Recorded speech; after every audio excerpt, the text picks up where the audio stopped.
आपने तो मैंने अंदर अपने उसमें भी कहा सब लोगों से मुखातिब होके कि इस वक्त देश को ज़रूरत है इकट्ठे होने की, क्योंकि ये जो भाजपा की जो राजनीति है वो बेसिकली तोड़ने की राजनीति है।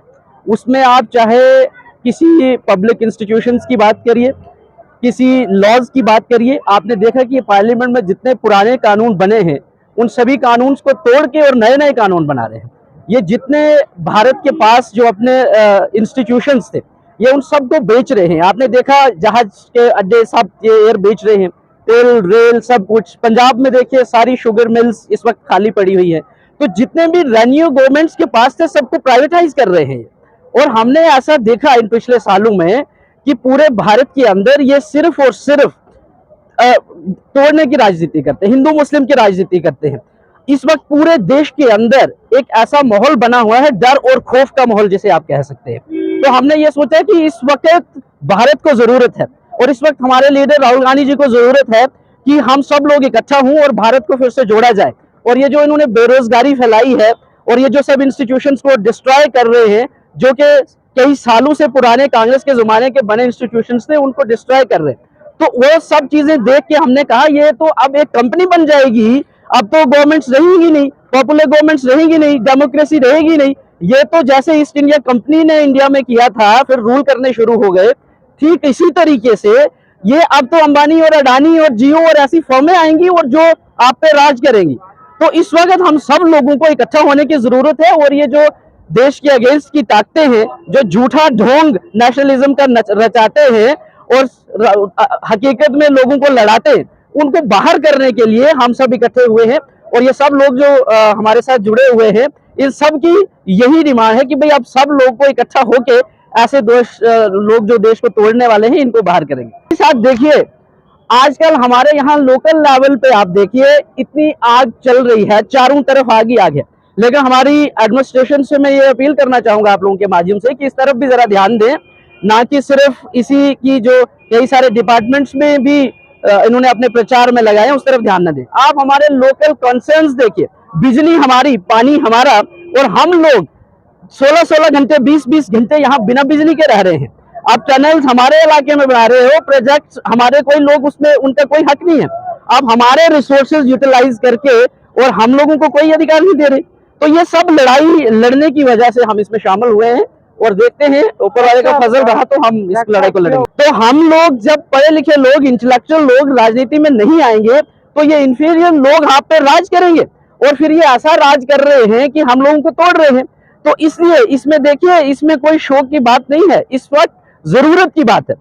हमें भी महसूस हुआ कि हमारी जरूरत है, हमारे लोगों को इकट्ठा होने की जरूरत है, इसलिए हमने ये कदम उठाया है। और आप देखिए ऊपर वाले के फजल से हम इसको कामयाब। तो आप लोगों ने आज के इस प्रोग्राम में ही देख लिया कि जो लोग ये कहते फिरते थे कि भाई चुनावली की कांग्रेस तो हमसे चलती है, तो मैं उन सब लोगों को ये कहना बता दूं कि एक मीर तकी मीर जी का एक शेर है कि रखता के तुम ही उस्ताद नहीं हो गालिब, कहते हैं अगले जमाने में कोई मीर भी था।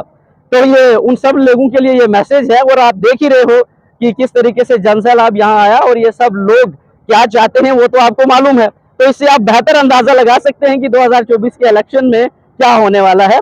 और ये जो ऐसी ताकतें हैं जो हम लोगों को बांटने की कोशिश कर रही हैं, इन ताकतों को हम बाहर करने की पूरी कोशिश दे दिया है। और वो आप लोगों के माध्यम से तो मैसेज उन तक पहुंच ही गया है।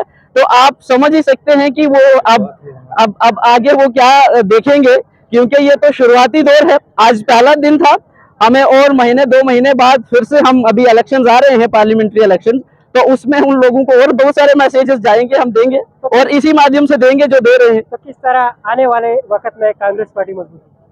देखिए आने वाले वक्त में इस पूरे चुनाव खित्ता के लोग जो ये अब समझना महसूस करना शुरू कर चुके हैं कि यहाँ की जो भी अगर कुछ डेवलपमेंट हुई थी वो कुछ लोगों ने नहीं की थी, वो कांग्रेस पार्टी ने की थी।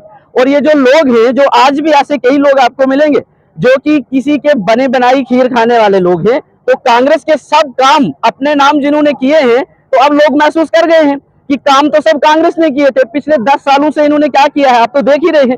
इतने मैंने आपको पहले कहा, प्रोजेक्ट्स में हमारे कितने लोग लगाए हैं, हमारी बिजली लेके बाहर बेच रहे हैं, हमें क्या दे रहे हैं, पानी हमारा यूज कर रहे हैं, हमारी खड्डे और बजरी देखिए ये पंजाब के लोगों को दे रहे। तो ये लोग तो सब जान गई है ना जनता ये तो आप किसी को कितनी देर तक बेवकूफ बना सकते हो। निशाना साबित रही कि कांग्रेस की जो है ये जो काम किए हैं ये सारी भाजपा की। देखिए वो तो मैंने आपको पहले ही कहा कि बहुत सारे लोग हैं जो किसी के काम, और आपने अंदर भी सुना कि रिबन काटने के काम इन्होंने किए हैं, तो वो क्या कहते हैं हमें उससे गरज नहीं है, लेकिन लोग क्या कहते हैं हमें उससे गरज है। उनकी बात नहीं है। हम लोग हैं यहाँ से पले बड़े हैं, पिछले 40-42 साल से इन्हीं इलाकों में रहे हैं, और इस वजह से हमारे लोगों के साथ अपना हसम रसूख है। और लोग चाहते हैं, जो मुझे कई सालों से वो लोग कह रहे थे कि सर आप पढ़े लिखे हैं, आप क्यों नहीं इसमें हिस्सा लेते, लेकिन मुझे लग रहा था कि इतनी जरूरत नहीं है। लेकिन पिछले 10 साल से जब मैंने देखा कि भाई अब तो जरूरत आनी ही पड़ी है, अगर अब भी आप लोगों की उसमें मुश्किलातों में नहीं जाएंगे, लोगों की बात नहीं सुनेंगे, उनकी आवाज नहीं बनेंगे, तो फिर कब बनेंगे? क्योंकि आप देख रहे हो कि अगर 2, 4, 5 साल ये लोग जो हुकूमत में हैं, इनको आपने वोट दिए, तो ये तो देश का बेड़ा गर्क कर देंगे। तो इस वक्त बचाने की जरूरत है, लोगों को बचाने की जरूरत है, कंट्री को बचाने की जरूरत है। तो फिर हमारी जो भी आप कह रहे हैं पढ़ी लिखी और जो हमारे लोगों के साथ अपना असम रसूख है, वो कब काम आएगा? इसलिए हम कांग्रेस पार्टी की तरफ इसका रुख करेंगे। आप एक नौजवान, देखिए नौजवानों को तो मैंने अंदर भी मैसेज दिया है, क्योंकि मैं ऐसे कई हजारों नौजवान जानता हूं, और कई सैकड़ों की तादाद में तो हमसे पढ़ के निकले होंगे, जो आज एमफिल करके, पीएचडी करके, एमए करके, बड़े बड़े एग्जाम्स क्वालिफाई करके घर में दर बदर फिर रहे हैं। और कोई चाय बेच रहा है, कोई फ्रूट बेच रहा है, कोई कुछ बेच रहा है, कोई पकौड़े बेच रहा है। तो आप उन नौजवानों को आज शायद मुझे लग रहा है कि उनकी भी उम्मीदों पे कुछ बात आई होगी कि शायद कुछ आगे आने वाले दौर में अगर इनकी हुकूमत जैसे ही पलटती है, तो आगे आने वाला नौजवानों का फ्यूचर साफ फिर से होगा। जो कई हजारों की भर्तियां कांग्रेस पार्टी ने की थी, जो इन्होंने पिछले 10 सालों से बिल्कुल रोजगार रोक के रखा हुआ है, और ये उसको प्राइवेटाइज कर रहे हैं। आपने देखा होगा जितने डिपार्टमेंट्स में कर्मचारी हैं, छोटे से लेके ऊपर तक, ये उनको कंपनीज को ठेका दे रहे हैं, वो ठेकेदार लोग वहां लगा रहे हैं। तो ये प्राइवेटाइजेशन है। तो जो हमारे लड़के लगते थे अब वो तो लगेंगे नहीं। इसलिए ये सब यूथ को मैं मैसेज देना चाहता हूं कि इकट्ठे हो जाओ और अपने फ्यूचर के बारे में सोचिए, अपने भविष्य के बारे में सोचिए, और इसलिए कांग्रेस की तरफ रुख करिए, ताकि आपका फिर से वही जो आपको पहले नौकरियां और सब मिलती थी फिर मिलना शुरू हो जाए।